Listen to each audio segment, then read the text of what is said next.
अस्सलाम वालेकुम viewers, rich Pakistan का नया एपिसोड लिए मैं हूं आपका मेजबान अब्दुर्रहमान। ईद के इस पुरमसरत मौके पर डिस्कस करेंगे सीपैक के तहत लगने वाला सबसे बड़ा पनबिजली मंसूबा। सुक्की किनारी हाइड्रो पावर प्रोजेक्ट ने एक अहम संग मील अबूर किया है। इसकी वेट टेस्टिंग का आगाज हुआ है। आज से 2 महीने पहले इस डैम की झील को पानी से भरना शुरू किया गया था, फिर उसे डिस्चार्ज किया गया। ये मुख्तलिफ किस्म के टेस्ट होते हैं। अब वेट टेस्टिंग का मरहला आया है, जिसमें इसकी जो चारों टरबाइन्स हैं उन्हें टेस्ट किया जाएगा और उम्मीद है 1 से 2 महीने के अंदर ये इंतहाई अहम मंसूबा फुली ऑपरेशनल हो जाएगा। 884 मेगावाट का ये अहम मंसूबा हमें हर साल 3 अरब 21 करोड़ यूनिट्स बिजली के मुहैया करेगा। अब इस मंसूबे के ऊपर सारी लागत जो है वो चाइनीज कंपनी ने बर्दाश्त की है। $2 बिलियन तकरीबन इसके ऊपर खर्च हुए हैं। 30 साल तक ये चाइनीज कंपनी इस मंसूबे को पाकिस्तान में चलाएगी, जो कि दरियाए कुल्हार पर खैर पख्तूनख्वा के अंदर बनकर मुकम्मल हुआ है। 30 साल के बाद इसे सिर्फ ₹1 के एवज ये वापडा के हवाले कर दिया जाएगा। अब इससे बिजली का 1 यूनिट कितने का पैदा होगा? इसको टैरिफ मिला था 8.8 यूएस सेंट का। तो अगर हम आज का रेट देखें, ₹278 का डॉलर है, उस हिसाब से ₹25 यूनिट इस हाइड्रो पावर प्रोजेक्ट से हमें बिजली मिलेगी। निस्बतन एक दरमियाने दर्जे का रेट है। पनबिजली के मैदान में ये बहुत ज़्यादा रेट है।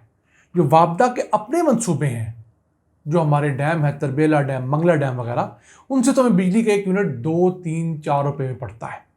इवन नीलम झेलम हाइड्रो पावर प्रोजेक्ट एक निस्बतन महंगा मंसूबा है, उससे बिजली का 1 यूनिट ₹10 में पड़ता है। उसके मुकाबले में ये जो सीपैक के मंसूबे हैं, ये निस्बतन 20 से ₹25 तक फी यूनिट बिजली का मुहैया कर रहे हैं। उसकी वजह क्या है? जब इनके प्रोजेक्ट कंसीव किए गए नवाज शरीफ के बतौर प्राइम मिनिस्टर दौर में, उस वक्त हमारे जो लोग प्लानर्स थे, उन्होंने एक हमाकत की कि इस चीज़ को गौर में नहीं रखा कि पाकिस्तान का रेट जो है वो डॉलर्स में तय नहीं होना चाहिए, क्योंकि डॉलर तो पाकिस्तान में हमेशा से बढ़ता रहा है। तो हम लोगों ने तमाम सीपैक के मंसूबों का रेट, उनका मुनाफा 100% डॉलर में देने का तय कर लिया हुआ है। तो अब ये मंसूबा 30 साल चलेगा और 30 साल में जितना डॉलर बढ़ता जाएगा, इसका पैदावारी यूनिट उतना ही महंगा होता चला जाएगा। यही हाल इससे पहले मुकम्मल होने वाले करोट हाइड्रो पावर प्रोजेक्ट का भी है।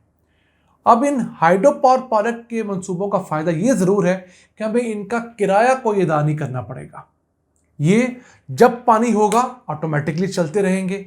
बस इनका नुकसान ही है कि इनसे बिजली का यूनिट उतना सस्ता नहीं होगा जितना दीगर वापडा के अपने बनाए हुए पनबिजली मंसूबों का है। अब वापडा जो दासू डैम बना रहा है, मोहम्मद डैम बना रहा है, इसके अलावा जो बड़ा भाषा डैम बना रहा है, उससे बिजली के यूनिट ₹10 से कम कॉस्ट पे होंगे। ये जो तमाम मंसूबे हैं ये उससे महंगे होंगे। अब जब पाकिस्तान ने सीपैक का आगाज़ किया तो हमने तकरीबन कोई 15 मंसूबे बिजली के चाइना के साथ डिस्कस किए। उनमें से कई चाइना ने अप्रूव किए, कई हम लोगों ने जो है वो बैक बर्नर पर डाल दिए या उनको रिजेक्ट कर दिया। मसलन आपने सुना होगा कोयले का एक पावर प्लांट रहीम यार खान में भी लगना था 1320 मेगावाट का। वो इम्पोर्टेड कोयले पर चलना था, उसे इमरान खान के दौर में रिजेक्ट कर दिया गया और अच्छा ही हुआ, क्योंकि ऑलरेडी हमारे पास 3 कोयले पे चलने वाले पावर प्लांट जो हैं वो 50% से भी कम कैपेसिटी पे चलते हैं, क्योंकि कोयला इंपोर्ट करके उससे बिजली बनाना अच्छा खासा महंगा पड़ रहा है। अब पाकिस्तान ने सीपैक के तहत चाइना के साथ 5 पनबिजली मंसूबों को डिस्कस किया था। उनमें से 4 अप्रूव हुए। 2 पर काम का आगाज़ नवाज शरीफ दौर में शुरू हो गया था। एक था करोट हाइड्रो पावर प्रोजेक्ट 720 मेगावाट का, $1.5 बिलियन की लागत से वो पिछले साल मुकम्मल हो चुका है। अब ये मंसूबा हमें ₹21 यूनिट वाली बिजली दे रहा है। दूसरा मंसूबा ये 884 मेगावाट का सुक्की किनारी हाइड्रो पावर प्रोजेक्ट उसी दौरान शुरू हुआ था 2015-16 में। अब मुकम्मल हुआ है। बिजली का आगाज़ इससे जुलाई अगस्त में होगा और ये भी हमें इसी रफ्तार से अगले 30 साल बिजली देता रहेगा। 2 और मंसूबे हैं, वो नवाज शरीफ के दौर में ही कंसीव हुए थे। एक था Kahuta hydro power project 1124 megawatt का, उस पर भी $2 अरब 50 करोड़ चाइनीज कंपनी ने लगाने थे। और उससे बिजली का एक यूनिट 7.9 सेंट में पड़ना था, यानी 22 रुपये यूनिट पे। उस कंसीव प्रोजेक्ट को एग्रीमेंट में कन्वर्ट किया इमरान खान के दौर में, लेकिन उस पर आज तक काम शुरू नहीं हुआ क्योंकि पाकिस्तान ने सीपेक के प्रोजेक्ट्स के 550 अरब रुपये अदा करने हैं। तो जब तक हम उन पावर प्लांट्स के पुराने पैसे अदा नहीं करेंगे, चाइना हमारे पास नई इन्वेस्टमेंट करने का रवादार नहीं है। सिंपल सा फार्मूला है। इसी तरह ही है कि आप किसी करियाने की दुकान से अपने पिछले 2-3 माह के कर्जे वापस ना करें, सामान लेते रहें, तो वो चौथे महीने आपको मज़ीद सामान नहीं देगा, मज़ीद उधार नहीं देगा। हमारे साथ वही वाला मामला हुआ है। इसके अलावा एक प्रोजेक्ट है आज़ाद पतन का, 700 मेगावाट का प्रोजेक्ट है। उससे बिजली का एक यूनिट 7 सेंट में पड़ेगा, 20 रुपये में पड़ेगा। सस्ता यूनिट है, लेकिन उसके ऊपर भी काम का आगाज़ नहीं हुआ। 1 अरब 35 करोड़ डॉलर्स उसकी लागत भी आएगी। इसके साथ साथ एक प्रोजेक्ट ऐसा था जो हम लोगों ने कोशिश की, सीपेक के तहत शुरू हुए, लेकिन वो नहीं हुआ। वो था महल हाइड्रो पावर प्रोजेक्ट, जो 640 मेगावाट का था।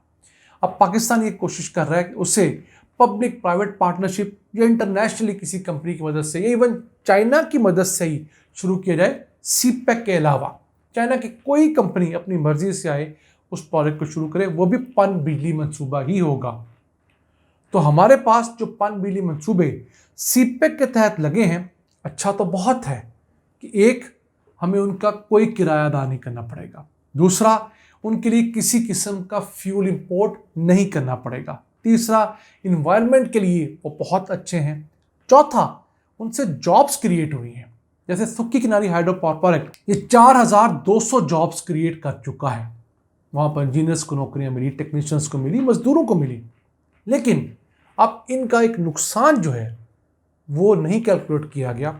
वो था कि इनकी पेमेंट्स हम लोगों ने डॉलर्स में करनी है।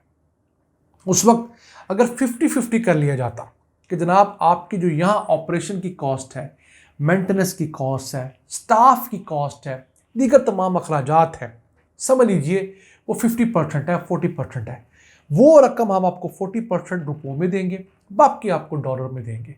तो फिर भी इन प्रोजेक्ट्स की कीमत में कुछ 40% कमी लाई जा सकती थी, क्योंकि नवाज शरीफ के दौर में जब इन प्रोजेक्ट को डिस्कस किया जा रहा था, कंसीव किया जा रहा था, उस वक्त डॉलर 97, 98, 100 रुपये का था। तो अगर कोई 8 सेंट का प्रोजेक्ट था तो 8 रुपये यूनिट बिजली पैदा करनी थी। लेकिन उस वक्त के इकोनॉमिस्ट को, महकमा खजाना को सोचना चाहिए था, जब डॉलर 200 का होगा तो हम कहाँ खड़े होंगे। ये 8 रुपये वाली बिजली 16 रुपये की हो जाएगी। जब 300 रुपये का डॉलर होगा तो यही 8 रुपये वाली बिजली 24 रुपये की हो जाएगी। लेकिन बदकिस्मती से उस वक्त किसी ने नहीं सोचा। न जाने लोग किस खुशगुमानी में थे। ये पाकिस्तान में कोई तेल का कुआं निकल आया था, पाकिस्तान में कोई गैस का बहुत बड़ा ज़ख़ीरा दरियाफ्त हो गया था कि हमने रातों रात अमीर हो जाना था और हमारी करेंसी पहले से मजबूत होनी थी। डॉलर अगर 98 का था तो 50 का हो जाना था। तो इस खुशगुमानी की बुनियाद पर तक कोई ये फैसले कर सकता है।